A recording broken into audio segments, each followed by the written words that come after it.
Nah, kenapa kemudian sekarang ada Yahudi, ada Kristen, ada Islam, dan ada yang lain? Ada 3 agama besar di dunia ini yang sering kita sebut. Kalau kita mengacu kepada 3 agama besar ini, mulai dari Yahudi, kemudian Kristen, dan yang paling terakhir adik bungsu namanya Islam. Kenapa penyebutan nama Tuhannya nyaris sama? Yahudi menyebutnya sebagai El, karena Ibrahim.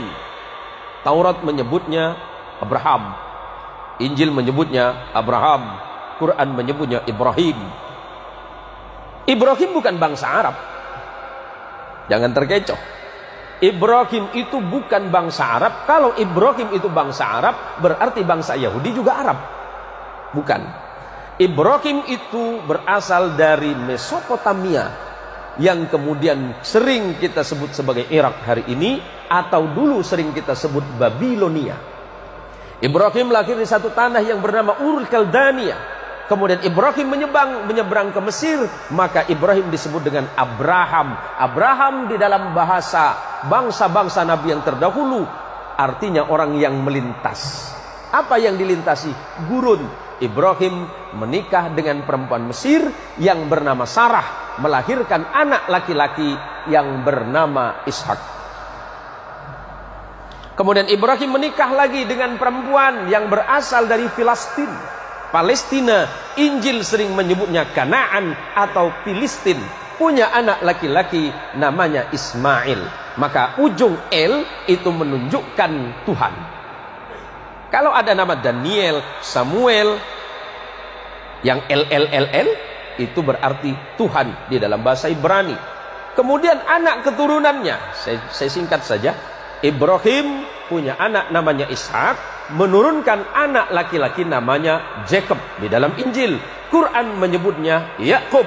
Kemudian Allah menyebutnya Israel. Injil menyebutnya Israel. Ezra artinya kekasih, El artinya Tuhan, karena Yakub adalah kekasih Tuhan atau kekasih Allah. Yakub punya anak 12 orang bersaudara yang sering disebut sebagai Bani Israel, karena anak keturunan Yakub. Yakub disebut Israel, anak Yakub disebut Bani Israel. Siapa? 12 orang. Yusuf bersaudara. Abangnya Yusuf bernama Lewi. Lewi punya anak namanya Imran.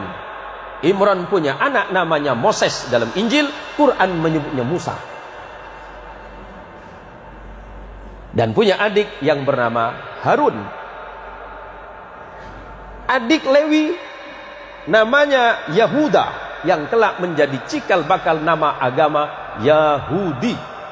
Yahuda punya keturunan terus, salah satunya bernama David.